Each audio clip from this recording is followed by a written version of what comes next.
Vietnam. How far was it Johnson's war?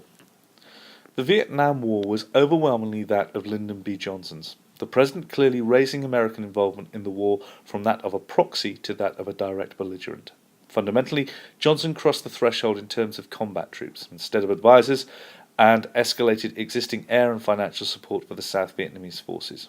Furthermore, Johnson ultimately held the presidency and thus had the power to change course if so desired. However, blame cannot be fully placed upon Johnson due to the conflict ultimately being inherited, originating during Truman's presidency, and acute public and political demands. Johnson was limited in his actions due to being involved in the shadow of Kennedy. Thus, the Vietnam War was, from the perspective of the US involvement, most definitely a product of Johnson, but he was not by any means the sole contributor to the conflict. Ultimately, the Vietnam War was a conflict of President Johnson due to his transformation of the conflict from that of a proxy conflict, spearheaded mainly by the South Vietnamese, to a direct war of the United States. This is clearly symbolized by the presence of US combat troops in Vietnam for the first time in 1964, and a quick escalation in troop numbers throughout the following year. Indeed, by July 1965, Johnson had agreed to an increase in personnel to 125,000. Concurrently, the US was viewed to be officially at war with communist forces in Vietnam, albeit it was undeclared. Hence, the Vietnamese conflict was Johnson's war due to his fulfilling of the fundamental threshold of war combat troops. Significantly, the use of combat troops to fight a war marks a much greater commitment than Johnson's predecessors. While financial and military aid obviously fueled the South Vietnamese war effort, such measures cannot be regarded as constituting an American war in its own right, rather that of a proxy conflict, typical of the Cold War. When observing American involvement in international conflict throughout the Cold War, this idea is further substantiated. The United States funded and supported Chiang in China and the Mujahideen in Afghanistan, yet one would not view the US as being a belligerent of the Chinese Civil War, nor in the Soviet invasion of Afghanistan in 1979 respectively. Hence, Johnson's actions marked a massive shift in the American attitude towards the fighting against communism in Vietnam, becoming embroiled in such a conflict to such a scale not seen since the Korean War, and thus, as the man responsible for such an escalation, the Vietnam War was firmly that of Johnson's. Linking to this idea of a massive escalation, Johnson can also be regarded primarily responsible for the war due to his warranting of increased role of the US Air Force, changing from a defensive role to that of being on the offensive. Notably, following the Gulf of Tonkin resolution, the commencing of Operation Rolling Thunder marked the beginning of an air raid campaign in which North Vietnamese locations of strategic interest were targeted, along with the infamous Ho Chi Minh Trail. To put this into context, by the end of the war, the amount of explosives dropped on Vietnam by the Americans was threefold that dropped on Germany and Japan during the Second World War, most destruction occurring due to carpet bombing starting in 1966. Thus, the American role in Vietnam was due to Johnson sanctioning of a much more aggressive approach in Vietnam, extending the war from that of fighting the Viet Cong to officially designating the North Vietnamese state as an enemy. In many This marked the beginning of an era of the United States in which the US invested its full assets into the war, once again marking a level of commitment not seen since Korea. Whilst the American approach of the 50s had been that of restraint, the 60s marked a combative attitude, spearheaded by the aggressive attitude of Johnson. While some may argue that this was a natural step up from Kennedy's use of advisors, the use of American military machine in its entire might was notably different, marking an all-or-nothing approach, which, through the use of the draft and the media, would eventually change the dynamic of American society, and thus, as the man responsible, Vietnam was indeed Johnson's war. Furthermore, Johnson can be seen as the primary responsibility for US involvement in the war due to the idea of presidential culpability. As Commander-in-Chief of the US Army, responsibility for continuing the war ultimately falls to Johnson. In the words of Truman, not Johnson as is marked here, the buck stops here. Additionally, Johnson was not given the one option regarding the ways to pursue the war. There was, after all, a real possibility that under Kennedy, advisers would have been withdrawn.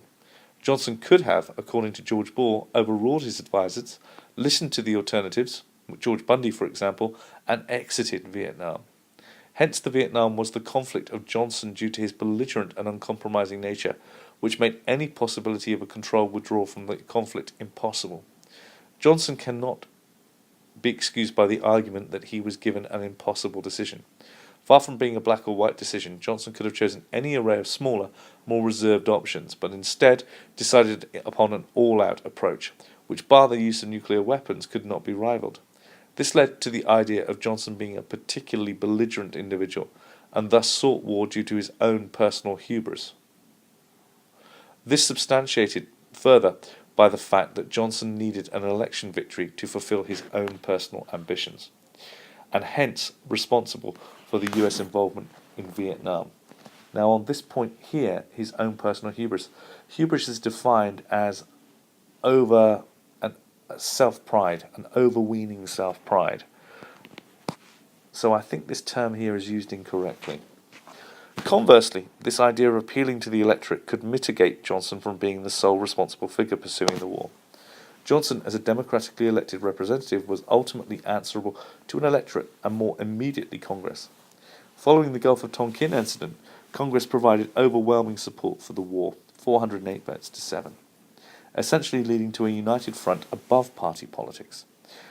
This idea of a united nation marching to war was further substantiated by looking at contemporary opinion polls. At the advent of deploying combat troops, 70% of the American public were behind their president in his decision to escalate the war. Thus, Johnson was not solely responsible for the war due to his position as an elected figure whose role in theory revolved around responding to the demands of the American electorate. One could mitigate Johnson from being a belligerent president, therefore instead regarding him as a man in touch with the prevailing sentiment regarding the American role in Vietnam. Furthermore, Johnson was, as the successor to Kennedy, tied to his predecessor's legacy. Kennedy, at the time of death, still showed a commitment to the war, and thus for Johnson to take a different path, certainly before his re-election as president in his own right, would, to many, be seen as unbecoming. Johnson seemed to be pursuing his own agenda off the back of Kennedy's election efforts. Johnson was, therefore, very limited in what he could do without causing political and public upset, and thus this mitigates from being a personal wartime agenda. Linking to this idea of a limitation, President Johnson was also not fully responsible for the Vietnam War due to the war being clearly inherited, and hence Johnson had a responsibility to continue it. American involvement in Vietnam had, by the time Johnson came to power, already been happening for over a decade, starting with Truman's financial aid to the French in Indochina. Eisenhower and Kennedy then further escalated involvement through the use of military advisors. Johnson, through further escalating the war, was merely continuing this trend of escalation, in part due to the idea of quagmire theory. Johnson was compelled to appear strong against communist aggression, and thus, as the South Vietnamese failed to effectively quash the VC, Johnson needed to act in order to save face. A president who had not lost yet another nation to communism and would not survive re-election. Hence, Johnson was not solely responsible for the war, due to the war being inherited. Johnson did not instigate a new war. Johnson's decisions during his presidency were a product of prevailing political conditions in Washington. Johnson in practice had very little leeway despite his de jure powers. One could argue that Kennedy, or indeed any other US president, would have been forced to make an identical decision or risk being a political pariah amongst the American anti-communist establishment. Johnson was therefore being completely natural in escalating the war, making a decision that others would have been forced to make. Thus, due to their own decisions to escalate the Vietnam War, Johnson shared responsibility for Vietnam with Truman, Eisenhower, and Kennedy. In conclusion, Johnson was spearheaded the Vietnam War, although he was not entirely responsible for US involvement. Whilst the prevailing political conditions and pressures can somewhat mitigate the decision of Johnson to pursue a full-scale war with North Vietnam, the scale by which Johnson escalated the war was unprecedented, and hence the precedent argument resolving Johnson cannot be fully supported. Johnson crucially crossed two thresholds: combat troops and offensive warfare. Hence the Vietnam was ultimately that of Johnson due to his decision to make a US a key belligerent in the war rather than using South Vietnam as a proxy, and hence the Vietnam War was overwhelmingly that of Johnson's.